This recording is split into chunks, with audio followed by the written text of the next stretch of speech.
Hello, you guys. Good to see you again. Thank you for coming back to my channel, watching my video. And before I even get started on this video, make sure you like, comment, and subscribe below and click the notification bell so you will get all my content just like this. So I teased you guys about making a series called Moving to Los Angeles or Living in Los Angeles. So my first video of the series is going to be this video. And this video is going to be my 10 things that I think you guys all need to do, need to know, need to have before you decide to move your ass to my home state, which is Cali. Okay? So these are my 10 things that you need to know before you move to Los Angeles. And I hope you guys are excited about this video just like I am because I could talk about this all day long. And let's just go ahead and get right into it. Before I even start, let me let you guys know it's Friday night. I got some champagne on me for the video. Let me tell you something. My cousin's baby's father left like 5 bottles of champagne in my refrigerator from a gender reveal that I had for them in my house about a couple months ago. And I've been drinking it like ever since. Like when I get bored, I'm like, hey, let me have a glass of champagne while I make a video. And there's just so much of it. So I'm like, I gotta do something with this. I might as well just pour a glass and make this video. So classy, right? So, number one, getting into my 10 things. First thing you need to have before you move to Los Angeles is a plan. I don't care what anybody says. I know there's these random people, influencers, whatever, who say, hey, I moved to Los Angeles with $80 in my pocket, blah, blah, blah. I really think that's a lie because I don't see how you can possibly move to any city with $80 in your pocket. I've seen some people say they moved to a city with like $21 in their pocket. And I'm just like, what? I don't understand. I would never even embark on that type of trail because I just feel like that's just a recipe for disaster. So please do not think that you are the exception to the rule, sweetheart. You definitely need to have a plan before you come out here to Cali. Why do you need a plan? Because things are not always going to go your way. Opportunities that you think that you may have may fall through. Friends that you think that you may have made online may not really be your friends like you thought they were because you don't really know these people. So you definitely need to have a plan. Where you're gonna work at, where you're gonna live at, who you're gonna live with, what are you gonna do for money, how you're gonna get around, do you have a car? Because there's all these things that you need to factor into your decision to move to Los Angeles, and you really cannot afford to skip this number one. Like, this is like 101. This is move 101. I don't care if you're moving to Los Angeles or if you're moving to Albuquerque, New Mexico, okay? You need to have a plan, and you don't have to stick to the plan, but you got to at least have a rough draft, an outline, or something. Like, you cannot just wing it. Like, you don't just come here to California on a wing it and prayer, okay? Because California is not like Alabama, okay? You cannot just rent, an apartment for $350 a month. This is not going to happen, sweetheart. For $350 a month in Los Angeles, you can't even rent a shed in somebody's backyard. That's not going to happen, okay? So you definitely need to have a plan, A to Z, 1 through 10, whatever you got to do, write it out however you write it out, put it in your phone. I don't care what you do, but just please do not come out here without a plan because this will totally backfire on you 1000%. See, I didn't need a plan when I came out here because I was born here. So all these things don't even apply to me. So I'm lucky that I live here and I was born and raised here because these things don't apply to me. But I'm just saying, if you're moving out here as, a non-native of California or Los Angeles, these apply to you. So you just make sure you have a plan and don't you dare come here without one. Number two, that you also better not come here without is coin. You definitely got to have money before you come out to California, okay? Because California, like I said, it's not like Alabama, it's not like Indiana, it's not like South Dakota. You have to have a coin in your pocket, a cute coin in your pocket if you want to come out here and make it, okay? I'm being dead serious right now. You got to have. See, I saw somebody's video one time. They said you got to have at least, 5 grand to come here. I think 5 grand is very, very conservative. Um, that 5 grand, that's you're basically plotting and planning on everything going your way.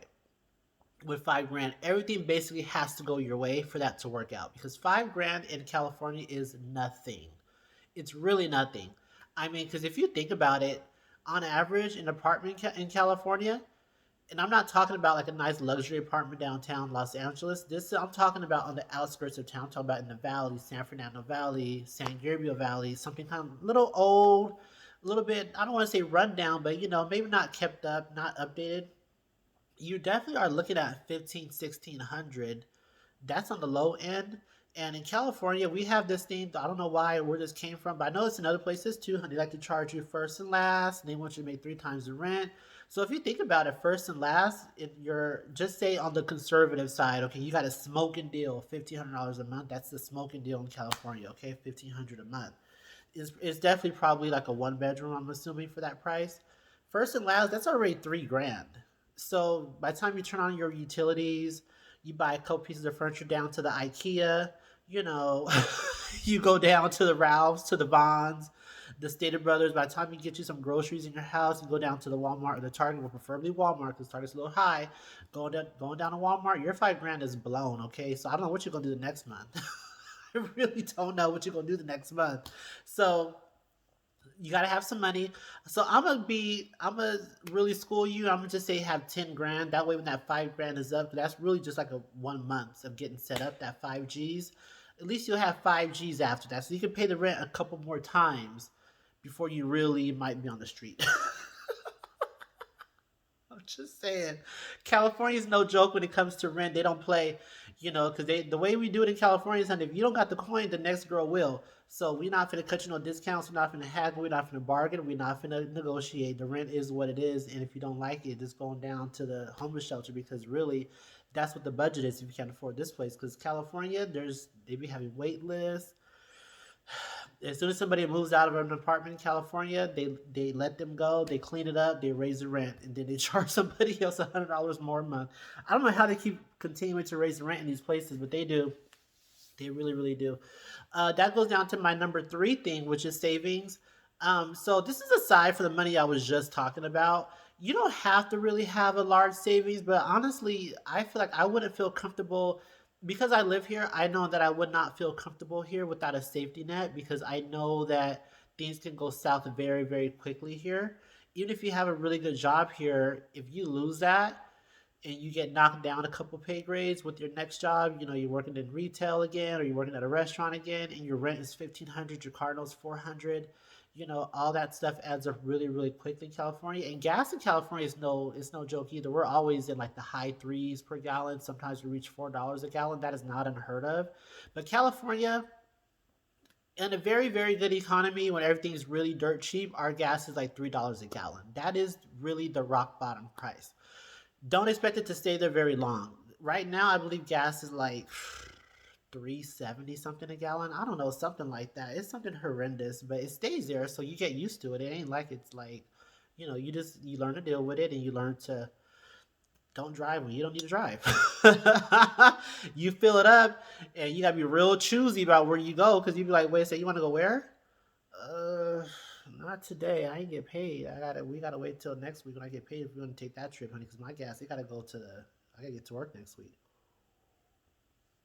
So have a little bit of savings so you can feel secure. I know that helps me feel secure. That's really to each his own. Some people like that chaos of winging it every single month and being like check to check and like really it's a lot of drama in my opinion. Wondering how you're gonna pay the rent next month. I don't like that kind of stuff. So if I can help it, I'll save some money just so I can avoid that. So, but that's really up to you to be real with you. But anyway, the number four thing is a job. If you don't have a job, that's fine. Not everybody's a 9 to 5er, but at least have a hustle to make money. If you're a YouTuber, that's fine. If you're a freelancer, that's fine. If you're a writer, that's fine. But at least have some way to make money. I would say before you come, because even if you have a lot of savings when you get here, if you're trying to get an apartment in like a corporate like community where it's like they're really by the book, like okay, you gotta have a pay stub, you gotta have either that or like a W-2 or you know what I mean? Like a lot of them don't want to hear that. Oh, I just came from New York or I just came from Atlanta, so I don't have a job yet, but I do got personal life. Like no, they don't really care. They want to know if you're working because they want to know how you're going to pay the rent in the future when your savings are gone. So I've never been to like a corporate apartment complex where they did not ask for first and last proof of income, and that's where the job comes in. So if you're like self-employed, they're still going to want you to prove that with like not a W-2, but like what do you call those self-employment on your taxes? I think it's like a Schedule C or something like that. They want to see something. Like you can't just go in there and be like, oh yeah, I don't work, but I got a little bit of coin though, so don't you worry about it. Unless you're gonna pay all the rent up front, for the whole year, that's really the only way they're going for that. And even I've heard some people get turned down even for that. So, I mean, you got to have a job, you got to have a hustle, you got to have some way to make money if you really want to get an apartment in like a nice area. I guess you get an apartment from like an individual who's more lenient and they're just kind of renting their place out, or you're doing like a sublease where somebody's leasing the place already, but now they're gonna lease one of the rooms to you, but you're really not really on the lease. Um, and they trust you like that. But I mean, I guess you get into a situation like that, but those are kind of like the one offs, and that's not really like the norm out here. So you definitely got to have a job.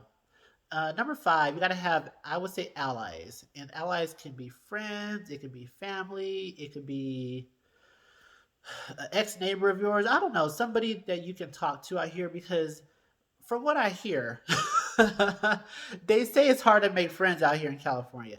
I don't know. I've had friends since like I was in high school, some from elementary school. So I don't have issues with that because I've been here my whole life. But from what I hear, the non-natives of California, they always say that people are shady and they're self-centered and they're very like just out for what you can do for them type of people. So they say it's hard to make friends.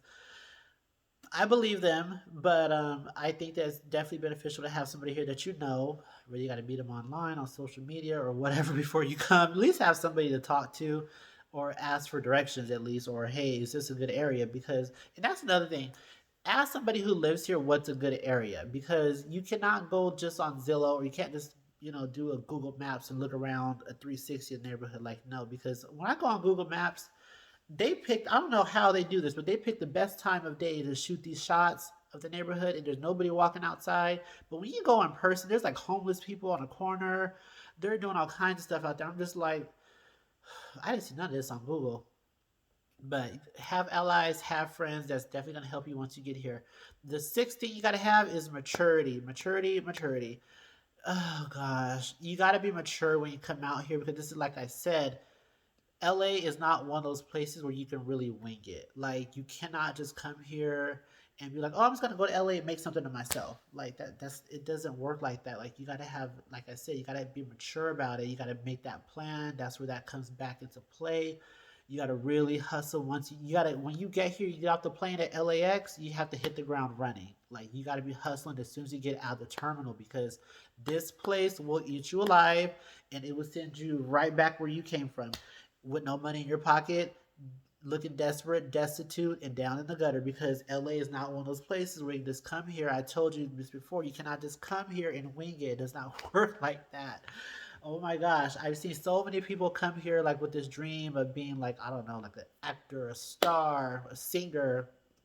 It never happens because this place is famous for that for making stars out of people who don't really even have talent sometimes. But it happens. It really does happen. But those are like again the one offs. You gotta really be talented if you want to make it. So come off the plane, hit the ground running, be mature, be about your business, be about your hustle, and have fun later. Life in California is not all about being at Venice Beach all day, uh, surfing and hiking and going skiing. All those things are fun, and you can do those things in California. But again, those things, some of them don't really cost money, but you will be broke if you try to do that 24/7. So if you want to be at the beach 24/7, you might be living on it homeless in a tent because that's exactly what that's going to get you if you think you're going to be at the beach all day long and not doing nothing. Unless you're rich. If you're rich, this video don't even apply to you. So, but this video is for the everyday person who has a job, who maybe works, who maybe has a hustle, but they want to come to LA and make a better life. If you're rich and you popping already, then this video don't even apply. You don't even need to watch it. You can live anywhere you want to live without a plan. All you need is your checkbook.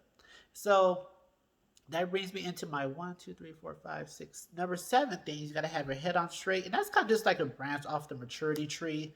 And I say have your head on straight because, like I said, this place will spit you up and eat you out very, very quickly. So you have to know why you came. You have to know what you want to do once you come here. You have to have, like I said, a plan to get there. It's not, you cannot just say, I'm going to come here, I'm going to meet the right people, then I'm going to be a star. That is not how it works. You have to come here and know who you want to talk to, have connections to that person, or have connections to somebody who has connections to that person. Because I know everybody has a dream of coming here and going to like a club and meeting Kim Kardashian and becoming her hairstylist. And it's just like, I don't know where you got that from. Like, because for one, do the Kardashians even go to clubs anymore? Like, or do they just host events at clubs? I think that's just what they do. But it's COVID, so nobody's going to a club anyway. But I mean, that's probably not really going to realistically happen to you. It could, I guess, but it's probably not. There's a lot of stars and celebrities out here in LA, but you can't listen. You can't run into some at Starbucks. That really does happen. But I mean, making a career out of that or making like a goal out of that is pretty immature. So I would say be a little bit more mature and just set some real expectations for yourself. Like, come on, do not do that. Going to number 8, priorities. Please have your priorities straight over here. I know it's COVID right now, but before COVID, we had clubs and bars and stuff. Please don't come to LA and think that you're gonna just club and party all day. Because first of all, LA is not like Atlanta or New York or Vegas where the clubs close like at 5 in the morning or 4 in the morning or 3 in the morning. They stop serving liquor in LA like at 1:30. You got to be out of the club by 2. So it ain't like a Monday through Friday party kind of scene anyway in LA. I mean, it's like a Friday, Saturday, maybe Sunday type of thing, but really, other than that, nobody's really partying like that in LA. There's some celebrity events, I guess, and red carpets and stuff throughout the week, but I mean, it's not like a party city in that aspect because the party shuts down so early. So, I mean, please don't come and just want to party all the time because again, that's going to get you nowhere. It'll probably get you a little bit of a reputation though, not in a good way. So, you know, number 9, don't get caught up in the flashy LA lifestyle. There's a lot of people here with money. A lot of people here with money in LA. There's a lot of people here in LA who pretend they have money. There's a lot of people here in LA who wish they had money. So please don't get caught up in that flashy labels lifestyle, the Gucci lifestyle, the Louis Vuitton store, the Rodeo Drives, the Beverly Hills. It's fun to hang out those places sometimes, but the thing with LA is that really honestly, that's Rodeo Drive, Hollywood Walk of Fame, all that kind of stuff, the Hollywood sign that you see like in the movies and on TV. Most of that stuff, LA natives don't really even go to. Like, that's what I realized. Even the beach. Like, the beach, I've been to the beach like twice in the last 5 years. Like, really, honestly. Like, I really don't even visit the beach that much because, for one, I think the beach here are dirty. I don't even like the beach that much here.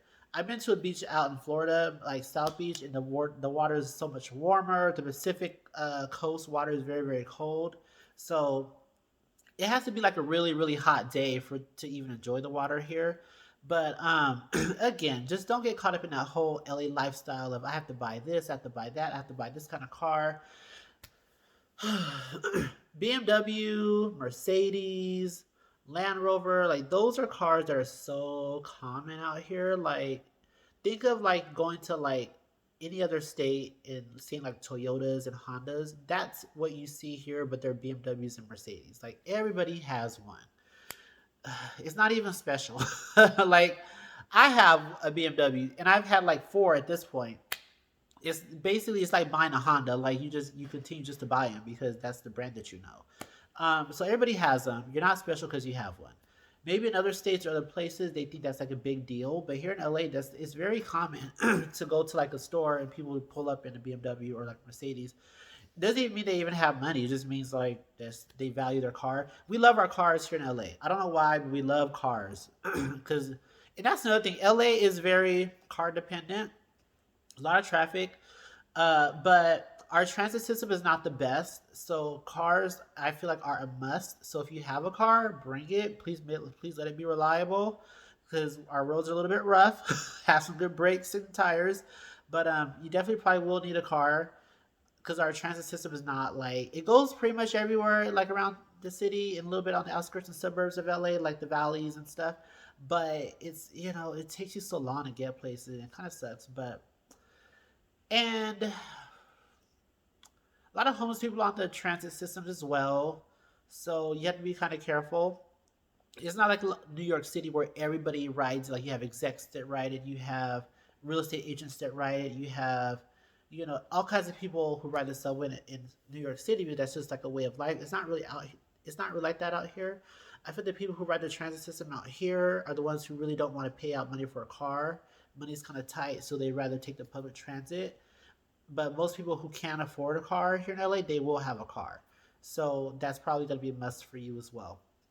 But after saying all that, my number 10 thing is you got to have an exit plan in case all this goes down the drain and you got to run back home to, you know, Tennessee where you came from. You got to have an exit plan. If things don't go your way and, money is tight, you didn't really make like you thought you would, it didn't take off like you thought it would, you didn't meet the person like you thought you would, it didn't just take off like you thought it would. So you gotta have an exit plan. How are you gonna get back home? Who are you gonna live with when you get back home? Are you gonna get your own place? Are you gonna live with family again? Are you gonna have a job where you came from waiting for you in case it all goes bad? This is something you really gotta think about because you can't just depend on everything going right. I know that's being really like pessimistic and I wanna be optimistic about it, but I gotta be realistic about it as well. There's a lot of people that come here that really honestly don't make it. And I feel like it's a pipe dream to think that everything's gonna go perfectly here in LA. Um, LA is really crowded. It's full of a lot of transplants who are still here trying to make it. So it's very competitive. So you really have to, like I said, you have to be mature and have a plan if you really want to stay and make it. And you gotta be really persistent. You can't give up. So in the event that you do give up, you gotta have an exit plan. So create that as well. Anyway, I won't spend too much time on the exit plan because that's really up to you. I can't even tell you how to make an exit plan. Because I won't be exiting probably anytime soon because everybody I know lives here. So there's really no exit plan for me. Anyway, so those are my top 10 things that you need to do before you come to Los Angeles. My next video is going to be what to expect once you arrive here, whether it's by car, whether it's by bus, whether it's by train or plane. If you land at LAX, what will you expect? What will you see when you come here? So that's going to be my next video, what to expect once you get to Los Angeles. So I will see you guys in the next one. Look forward to that video. And please remember to like, comment, and subscribe. So I know you guys are watching my videos, but some of you guys are just not subscribing. I don't know why. So go ahead and take the time out to subscribe. And I will see you guys in the next one. Have a good day. Or a good night, sorry.